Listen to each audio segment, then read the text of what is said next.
Bueno, primero muchas gracias.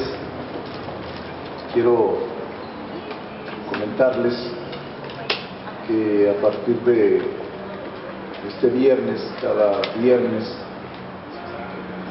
a estas horas, los diputados del Movimiento Ciudadano presentaremos estaremos en una conferencia de prensa para tratar los temas que correspondan y que estén en la agenda nacional. Pues cada viernes nos veremos e intentaremos también estar a disposición permanente de ustedes. Me acompañan la diputada Zuleima, el diputado José Valles, Ricardo Mejía y un servidor. El primer tema que queremos comentar es que, al parecer, el PRIAN ha decidido aprobar la reforma laboral enviada en la iniciativa preferente por el señor Calderón el próximo día 27 de septiembre. Pareciera ser un acto consumado.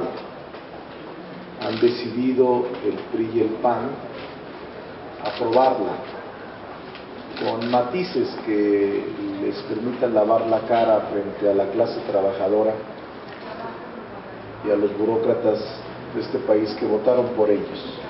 Traicionan el compromiso de campaña que hicieron frente a millones de electores para respaldar, resguardar, proteger las conquistas laborales que han costado sangre a la clase trabajadora del pueblo de México. Queremos adelantar nuestro voto y nuestra posición. Va a ser en contra de que se le supriman estos derechos que la clase trabajadora ha adquirido a través de la historia, y vamos a luchar para que no sea votado en favor. Vamos a acompañar a los trabajadores que así lo decidan, a no permitir que se consuma un nuevo golpe trapero, una puñalada trapera de Calderón y del PRI en contra de la clase trabajadora. Esa es una posición que vamos a defender y que la próxima semana empezaremos a hacer foros para escuchar a expertos en materia laboral sobre esta grave y regresiva reforma a las situaciones laborales del país. También quiero comentarles en otro de los temas como el tema de las deudas de los gobiernos estatales y municipales. Hace 3 días la calificadora Moody's advirtió que existe una alta correlación entre las elecciones y la contratación de deuda por parte de estados y municipios. Tan solo en las recientes elecciones se incrementaron de 10 a 20% el número de estados y municipios que bajaron la perspectiva a negativa, dado el aumento de sus empréstitos. En su diagnóstico, la administración saliente puede tener incentivos para aumentar el gasto, los cuales resultan en un rápido deterioro financiero seguido por problemas de liquidez. Por ejemplo, el primer trimestre del 2011, los estados que más incrementaron su deuda fueron Tabasco, 19.3%, Jalisco 9.9%, Chiapas 6.1%, Morelos 5.6% y Yucatán 3.4%, entre otros. Actualmente es conocida la pretensión del gobierno de Chiapas de aumentar en 5,000 millones de pesos más su nivel de endeudamiento, argumentando que son para garantizar la transición gubernamental. Señalar que si bien los gobiernos estatales y municipales que tienen este problema de deuda por motivos electorales provienen de casi todos los partidos políticos, hay una clara tendencia en los gobiernos priistas a endeudarse, y endeudarse exorbitantemente en periodos electorales. El Moreirazo de Coahuila es un ejemplo típico, pero tenemos otros casos como el de Nayarit o el del municipio de Acapulco, donde los gobernantes dejaron deudas prácticamente impagables, es decir, sus administraciones están en quiebra. Y si uno se asoma a los municipios, la situación es peor. Hay municipios que en este momento no tienen ni para pagar la nómina porque todo se les va en pagar intereses de su deuda. Podría señalarse el sexenio 2006-2012 como el sexenio del endeudamiento exponencial y progresivo de las entidades federativas y municipios. Según datos de la propia Secretaría de Hacienda y Crédito Público, en 1993 el saldo total del endeudamiento de entidades federativas y municipios era de 18.278 millones de pesos, saldo que año con año se ha ido incrementando a razón de 10.000 y 15.000 millones de pesos, circunstancia que cambia drásticamente a partir de la entrada de la última administración blanquiazul. Así, por ejemplo, de 2008 a 2011, el saldo total de la deuda de las entidades federativas y los municipios pasó de 203.000 a 390.000 millones de pesos, es decir, se suscitó un incremento en el saldo total de las obligaciones financieras de estados y municipios en casi 200.000 millones de pesos en tan solo 3 años, apoyándose en el hecho de que no existe una regulación adecuada para fijar los topes de endeudamiento. Los mandatarios estatales han buscado allegarse de recursos económicos bien préstitos, como cosa curiosa, principalmente en el umbral de los periodos electorales locales o federales, situación que refuerza la idea de que el endeudamiento en los estados obedece más bien a la satisfacción de intereses caciquiles o de partido y no a las necesidades de desarrollo económico y social de las comunidades o de los gobernados. Una de las presunciones de la coalición Movimiento Progresista para impugnar la pasada elección presidencial es que buena parte del dinero a raudales que manejó el PRI en su campaña presidencial provino de las arcas públicas de los gobiernos locales priistas.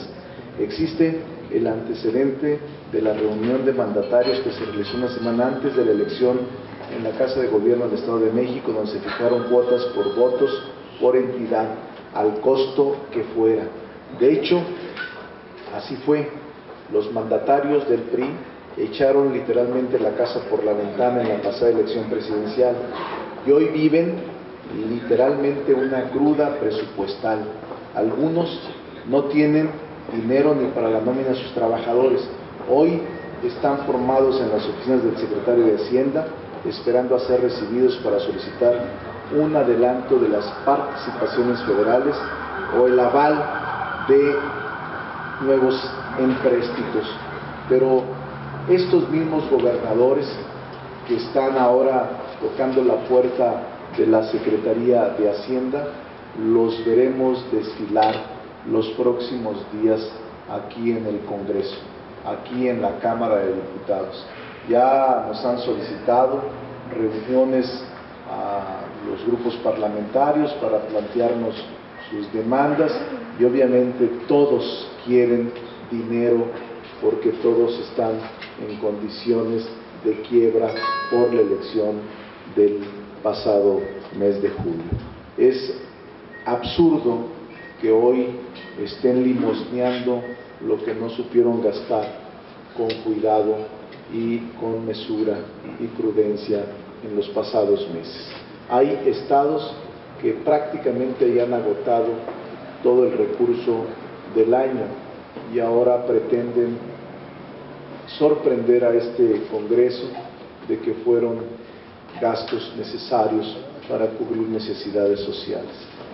Ciudadano, vamos a preparar la próxima semana iniciativas de ley para quitar el sesgo electorero a la deuda pública local y federal. Vamos a pedir que se prohíba la contratación de empréstitos en periodos electorales, que se transparenten montos reales, intereses y condiciones de contratación, que la Auditoría Superior de la Federación y de los Estados auditen el destino de los recursos contratados, que se castigue con prisión de la libertad a los funcionarios que no respeten estas disposiciones y también crear la figura del auditor ciudadano para que la población se involucre y participe en la fiscalización de sus recursos. La famosa estabilidad macroeconómica y salud financiera que tanto presume el gobierno federal está asentado sobre una bomba de tiempo que es la deuda sin control que contraen estados y municipios en periodos electorales. Vamos a dejarles a ustedes a través de comunicación social todo esto que estoy participando, algunas cosas. Les vamos a dejar la tarjeta para que le saquen copias si alguno decide o quiere profundizar sobre nuestra posición como Movimiento Ciudadano sobre la deuda de los estados, se les entregará. También quiero anunciarles que la semana que entra, aun cuando no se constituyan todavía las comisiones legislativas, presentaremos las primeras denuncias de juicio político contra los consejeros electorales. Ya concluimos prácticamente el día de hoy el juicio político y vamos a presentarlo pidiéndole a los legisladores y a los ciudadanos que deseen suscribirlo, que lo pueden presentar, lo pueden firmar, lo pueden suscribir en los próximos días. Esta próxima semana presentaremos pues la primera demanda de juicio político contra los consejeros electorales por violaciones graves a la Constitución y por haber permitido que al vulnerarse la Constitución no se hayan celebrado elecciones libres y auténticas. Y también les anuncio que estamos preparando la demanda ante la Comisión Interamericana de Derechos Humanos y posteriormente la demanda ante la Corte Interamericana de Derechos Humanos, también por violaciones a la Constitución y a los derechos humanos, fundamentalmente al haber privado a los mexicanos a elegir libre y auténticamente a sus gobernantes.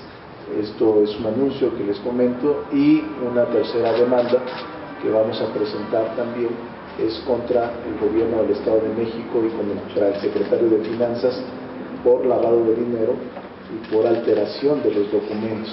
Y vamos a presentar otra demanda en la propia Procuraduría del Estado de México, aunque sabemos que son cómplices y el procurador depende del gobernador porque no hace otra cosa que el gobernador no le indique, porque no hay autonomía de la Procuraduría.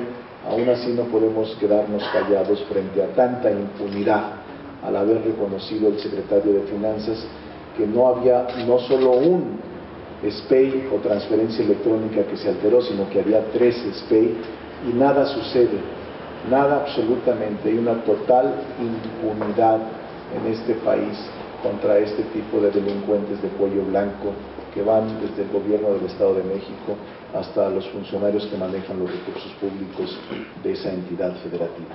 Eso es lo que les quería comentar.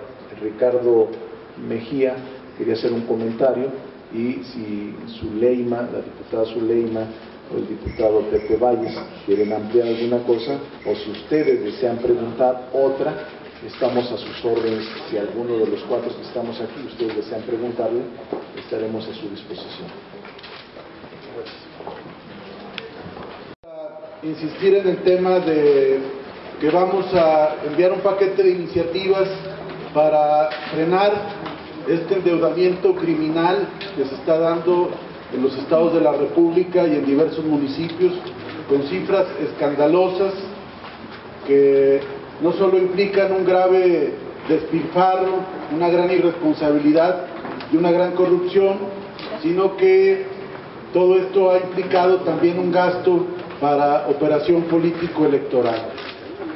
Los casos que aquí se han citado de Coahuila, donde el día de hoy se dan a conocer nuevas irregularidades del exgobernador y expresidente nacional del PRI, Humberto Moreira, con un fraude grandísimo en el registro público de la propiedad de aquella entidad. Y por otro lado, y lo decimos como Movimiento Ciudadano porque somos solidarios con nuestro líder nacional, Luis Walton, estamos viendo que en el municipio de Acapulco, que está por empezar a gobernar a partir del día último del mes, pues hay un pasivo en el ayuntamiento de más de 1,000 millones de pesos, y hay quien estima que hay una deuda cercana a los 1,500 millones de pesos.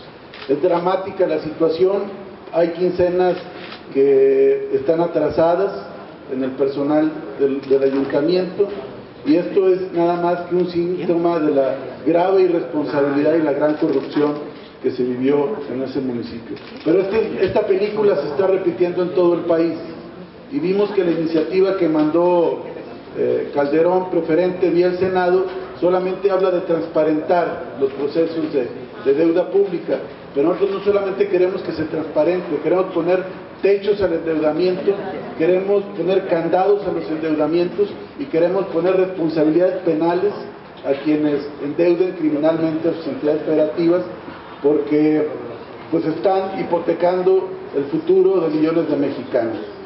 Por otro lado, queremos manifestar como grupo parlamentario nuestra solidaridad y pedir la pronta aparición a las autoridades que correspondan de Ruiz Salgado, alias El Santo, creador del sitio El Santuario, que es un personaje muy destacado en las redes sociales del país, y actualmente desde el sábado 8 a las 23 horas no se sabe de su paradero.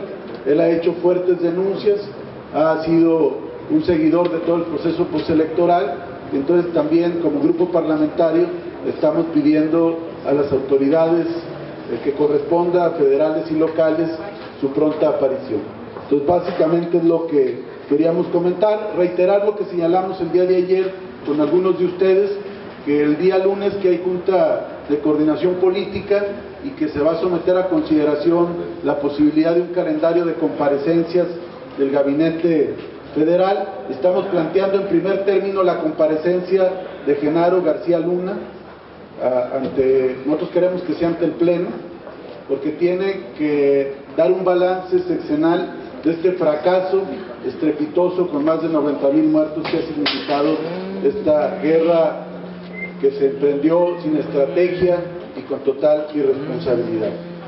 Eso sería lo que queremos aportar. Si hay alguna pregunta, es con toda confianza. Diputado, sobre el tema de Acapulco que comentabas hace un momento, ¿cuál va a ser la acción que ustedes van a emprender? Porque efectivamente hay un pasivo de 1,000 millones de pesos y los 5,000 trabajadores del puerto han dejado de cobrar incluso 2 quincenas seguidas. ¿Qué van a hacer? ¿Qué acción van a emprender? ¿Un juicio político? Porque bueno, el presidente municipal es ahora diputado federal. Bueno, un comité de entrega-recepción que instruyó ahí Luis Walton. Nosotros lo estamos acompañando solidariamente para que todo este proceso se dé con total transparencia. Él ha dicho que no habrá cacería de brujas, pero tampoco habrá impunidad. Vamos a estar muy al pendiente y evidentemente si hay, como se advierten ya de entrada, responsabilidades de carácter administrativo y de carácter penal, pues evidentemente que tendrá que haber un castigo ejemplar a los responsables de este atraco, o sea, porque el municipio lo recibieron con una deuda aproximada de 79 millones de pesos y es un hoyo negro en el que se habla de hasta 1.500 millones de pesos. Es una corrupción extrema y también es un ejemplo de cómo se utilizan los ayuntamientos y los estados como cajas de financiamiento a campañas y proyectos electorales. El caso de Acapulco es un caso monstruoso de impunidad, como también lo fue en su tiempo y lo sigue siendo el caso Coahuila y otros más. Ahora lo que estamos viendo con Chiapas, donde como si pidiera un café o a cualquier cosa pide el gobernador 5,000 millones de pesos al Congreso. Es decir, hay una orgía financiera en los estados y municipios y esto es con cargo a los ciudadanos y esto no se puede permitir. Nosotros, si el alcalde electo y próximo presidente municipal de Acapulco emprende acciones de carácter penal e impliquen también acciones de carácter constitucional para declarar un juicio de procedencia, nosotros vamos a ser solidarios con él. Desde ahorita lo decimos. Sí, diputado Monreal, buenas tardes. Preguntarle, hoy una reunión de diputados del PAN, PRI, PRD con el Consejo Coordinador Empresarial. Los están a ustedes dejando fuera ya de cualquier tipo de negociación en la reforma laboral. Parece que se va a aprobar independientemente de que ustedes estén en contra. hay reuniones por separado de ustedes con los sindicatos, y preguntarle también si ustedes van a como una toma de tribuna, no sé, algo para impedir esta aprobación que parece inminente de la reforma. Nosotros hemos decidido rechazar la iniciativa preferente del señor Calderón, pero advertimos que ya esta iniciativa estaba debidamente consensada con el candidato del PRI y con el PRI. Por eso nos extraña mucho que algunos políticos se muestren tan ingenuos, incluso líderes obreros del PRI, que saben que van al matadero y todavía les aplauden a sus víctimas, a sus victimarios. O sea, son víctimas y aplauden a sus victimarios. Entonces, nosotros no nos sentimos excluidos de que en las altas cúpulas empresariales sean invitados el PRI y el PAN, o hasta compañeros de la izquierda. Nosotros confiamos en que los compañeros de la izquierda habrán de honrar su compromiso con la clase trabajadora. No hay dinero que alcance a comprar la dignidad de los diputados del Movimiento Ciudadano. Y no nos vamos a reunir en lo oscurito, por eso estamos planteando foros abiertos. En lugar de ir a una cena cómoda, o de una comida cómoda, con vino caro, nosotros queremos que vengan al Congreso y en foro nos expliquen cuáles son las bondades que ellos descifran en la iniciativa preferente, que no las encontramos. Pero sobre todo, es una traición a la clase trabajadora. Y es una traición no solo del PRI a la clase trabajadora y el PAN, sino es una traición de sus dirigentes, que pareciera ser está pasando de noche esta reforma, no la quieren dar a conocer porque saben el contenido de ella, y ahora hay un gran dilema para los dirigentes honestos de esos partidos, que debe de haberlos, pero me temo que o no conocen el impacto que tendrá esta reforma en la clase trabajadora y en sus conquistas laborales. Es lamentable, es gravísimo lo que puede suceder, pero nosotros vamos a mantenernos congruentemente, y sobre si vamos a asumir estrategias en la tribuna, no lo sabemos.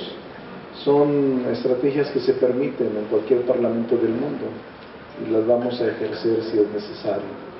Nosotros no estamos nunca viendo por nuestra imagen, nuestro bien personal. Nosotros queremos defender a la clase trabajadora, que es lo que más importa en el país, y además lo hacemos con convicción porque creemos en eso, y los principios son lo que vale la pena defender. Diputado, ¿está roto el Frente Legislativo de Izquierda que tanto pregonó el diputado Silvano Aureoles? Porque parece que van por vías distintas, o sea, tanto ustedes como Movimiento Ciudadano y también el diputado Alberto Anaya hablaron de que precisamente PAN y PRI ya tenían acordada la reforma y que están en contra, pero los perredistas sí van y se sientan a hablar con los empresarios y están dispuestos a la negociación. No sé si les hagan caso. No, permítame nomás para terminar de aterrizar mi idea. Esta es una pregunta: ¿está roto o no ese frente, o están yendo por vías paralelas y tendrán una estrategia o acordarán algo en conjunto los tres partidos, sí o no? Y sobre la deuda estatal, ¿van ustedes o no a negociar que en esta reforma que propone Calderón en la ley de contabilidad gubernamental se pueda tener más esa prohibición sobre la deuda a solo la transparencia? O sea, digamos, que ustedes también participen en negociaciones y que no nomás estén diciendo no a todo. Sí, bueno, no estamos diciendo no a todo, estamos diciendo no a lo que está afectando al país, pero decimos sí al combate a la corrupción, sí al combate a la impunidad, sí a la terminación de tranzas en la propia Cámara de Diputados y en el Congreso, o sea, sí a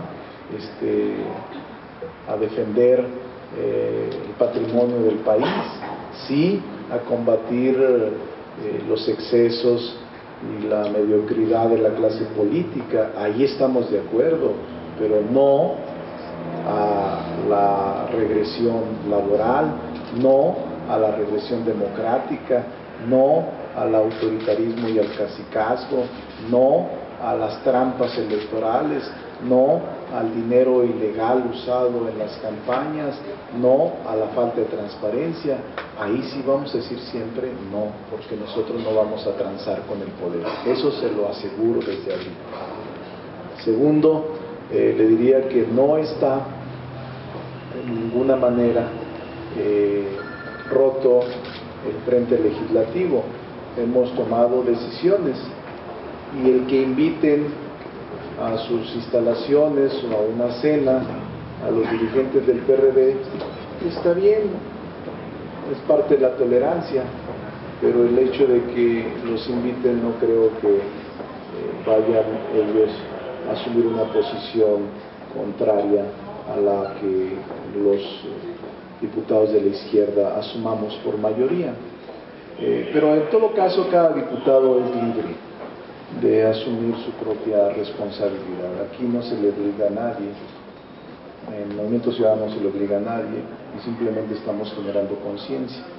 Pero yo le puedo decir personalmente, de mi parte, que yo no voy a avalar esa reforma, eso se lo aseguro, y la voy a defender en tribuna y voy a usar todos los recursos que estén a mi alcance para evitar que se apruebe, porque es un albazo, ni siquiera la gente conoce en qué consiste la reforma. Son apenas 8 o 10 días los que pretenden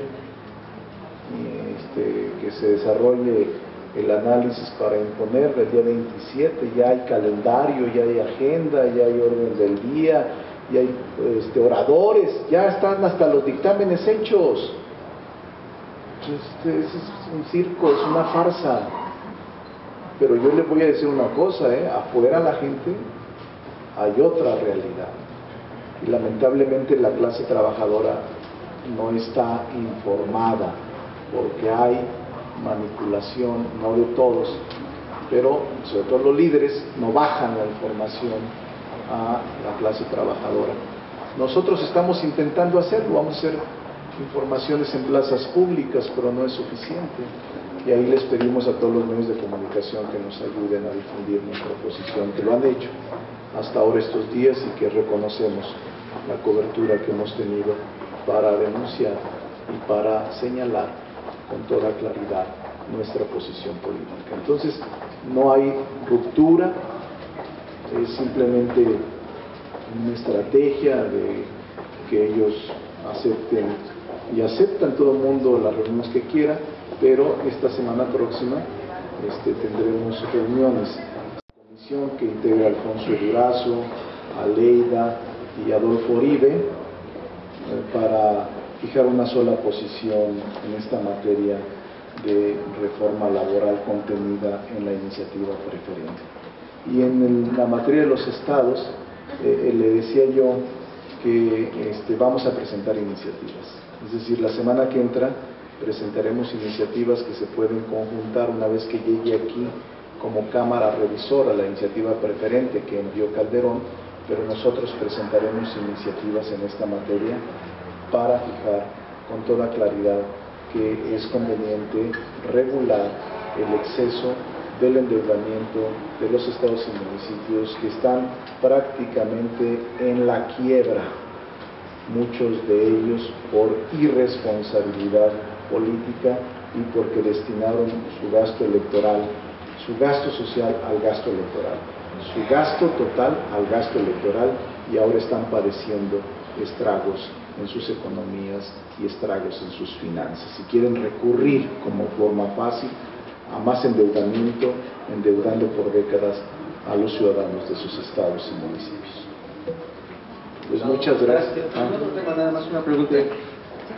Marcelo Ebrard anuncia su interés por contender en el 2018 e incluso menciona que tener dos candidatos de izquierda sería prácticamente un suicidio. Se está llamando a formar un frente de izquierdas apoyándolo a él, obviamente. ¿Cuál es su opinión sobre esto? Pues que es bienvenido, que sin duda habrá varios aspirantes en la izquierda mexicana y que él legítimamente aspira y que también es un buen prospecto, porque Marcelo Ebrard es un buen político y ha sido un buen gobernante de la Ciudad de México, y sin duda Marcelo estará en la parte final de la selección de candidatos para la presidencia de la República, pero para nosotros es muy temprano en este momento y preferimos estar pensando en cómo defendemos a los trabajadores de esta embestida patronal y de esta embestida del gobierno. Carlos, nada más por ¿quién tiene estos dictámenes de los que aludes, los dictámenes de la reforma? ¿Quién los tiene? ¿Dónde están? Porque sería interesante, así como ponderas la participación de los medios, que le hemos dado cobertura a las propuestas. ¿Quién los tiene? Y si pudiésemos tener acceso a ellos, vaya. No, pues no creo que se los den. ¿Pero quién los tiene? No, pues el PRI y el PAN. ¿Pero quién específicamente? No, pues eso. Porque es muy subjetivo. Llego al PRI y les digo, denme el... Yo sé cómo trabajan, quizás tú no los conozcas, yo sí los conozco. Yo, bajo mi estricta responsabilidad, los tienen ya los dictámenes. Okay. Pregúntales ahí a su coordinador, a ver qué les dan. Ricardo, más una pregunta. La comparecencia de la que hablaban del secretario de Seguridad Pública, ¿es para lo de la glosa? No, nosotros queremos, no solo, o sea, el problema que el país está en un océano de sangre. Hay incluso ya afectadas relaciones internacionales México-Estados Unidos. Estoy enterado que ya suprimieron apoyos de la iniciativa Mérida a la Policía Federal Preventiva. Sobre todo se habían comprometido en proporcionar los aparatos sofisticados de intervenciones telefónicas. Creo que ya lo suprimieron, y más respaldos que comprometía la iniciativa Mérida con respaldos del gobierno norteamericano. Ya suspendieron todos los apoyos y la relación con la Policía Federal de este país. Por eso es muy grave lo que está pasando, y pareciera ser que estamos dando paso a un estado mafioso. México se ha convertido en un estado mafioso, donde sus propios policías son parte de los cárteles. Oiga, pero hablando de eso, de mafias y todo esto, diputado, pues vemos que ahorita de lo de endeudamiento, vemos que muchos exgobernadores de todos los colores, no importa si es PRI, PAN, PRD, están ahí caminando campantemente. Y, por ejemplo, hubo una conferencia de prensa hace poco en Michoacán y se denunció de Godoy, pero aquí se denunció, pero no a nivel penal. Dicen, pues es que eso lo tiene que ver otras instancias, dicen los diputados de aquí. Y si lo vemos, lo vamos revisando con otros también, lo de Moreira, el Gober Precioso, Fidel Herrera, en fin. Mi pregunta es, ¿les da miedo meterse con el gobernador que salió o el alcalde que salió, o incluso hasta el mismo presidente? Y una segunda pregunta, ¿qué se siente compartir curules con panistas de la administración de Calderón de mucha dudosa imagen? Por ejemplo, aquí tenemos a Max Cortázar, que se supone y se dice y se rumora que él fue el que sugirió a Calderón esta fallida guerra contra el crimen. ¿Qué se siente estar compartiendo esas impunidades a un exsecretario de Educación Pública que hasta el año pasado era señalado como corrupto por lo de la Estela, supuesto corrupto por la Estela, y ahora hasta todos se levantan y lo aplauden cuando entra del Senado? Bueno, esa es una pregunta muy complicada, pero yo le puedo decir con una frase: juntos, pero no revueltos. Cada uno tiene su propia posición y responsabilidad. El hecho de que estemos, que hayan llegado a la Cámara, pues el país tiene que ver todo lo que está pasando. Y En efecto, yo creo que el problema principal del país es la impunidad. La impunidad. Yo tengo demandadas, bueno, al gobernador del Banco de México, que se atrevió a alterar un SPEI de 50 millones y no pasa nada, creo que ni citatorio ha recibido.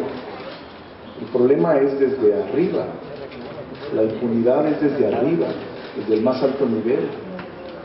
Y yo le diría que en la Cámara de Diputados hay de todo, como siempre. ¿Y los gobernadores? Y los gobernadores también, muchos de ellos están en la impunidad, sin duda. Pero yo digo que la gente es la que, los gobernadores deben de ser investigados. Ricardo, gracias. Rápidamente, ¿qué gobernadores son los que han venido a hacer fila para... Hay solicitudes ya. ¿Pero cuáles? Muchos del norte, 4. Ahora que me solicitaron a mí una cita, me pidieron que mantuviéramos la confidencialidad, pero van a estar la semana que entra 2. Sobre la postura que plantea hace unos minutos Silvano Aureoles con el Consejo Coordinador Empresarial, ¿es la voz particular de Silvano? ¿Es la voz del frente? ¿O tú qué dices sobre lo que nosotros la respetamos, la de Silvano. La voz de Silvano le tenemos respeto y él coordina su bancada y su bancada habrá de definir si es la correcta. Nuestra bancada aquí está y hemos fijado nuestra posición. Él dice que sin duda habrá reforma laboral. Es su palabra, es su posición y la respeta. Ricardo, preguntarte, mencionabas que hay estados y municipios que por este endeudamiento están en quiebra. Si pudieras detallarnos, digo, son 32 entidades en el país, más de 2.000 municipios. Si tienes algún estimado de cuáles son. Son cerca de 200,000 millones de pesos de más solo en 3 años.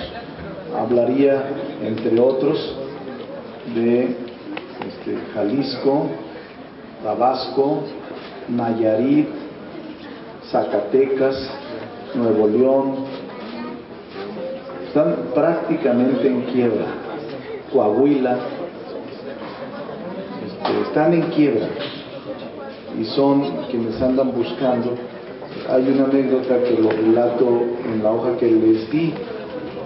Un gobernador, que es una anécdota real, un gobernador que fue electo recientemente, le reclamó al que salía: oye, me dejaste una deuda enorme, y dijo: ¿cómo crees que llegaste?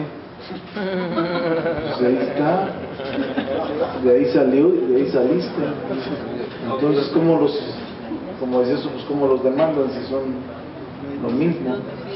En este sentido, recientemente, esta semana, en el Senado de la República ya algunos senadores comenzaron a plantear esta situación. Volvemos a los 15,000 millones de pesos por lo de la sequía. Ante este panorama de endeudamiento, el que el gobierno federal tampoco ha soltado este dinero de la sequía para apoyar a los estados que están viendo problemas de crisis alimentaria, también se está señalando que tenemos, por las lluvias actuales, producción hasta noviembre. Y no hay stock a nivel mundial, y aunque tengamos dinero, no hay alimentos. ¿Qué se desespera para fin de año? Es un problema muy grave el que has tocado, y urgente la semana que entra. La escasez de alimentos en el país va a ser muy grave, y no veo que la Secretaría de Agricultura y la Secretaría de Hacienda estén previendo mecanismos de mayor producción.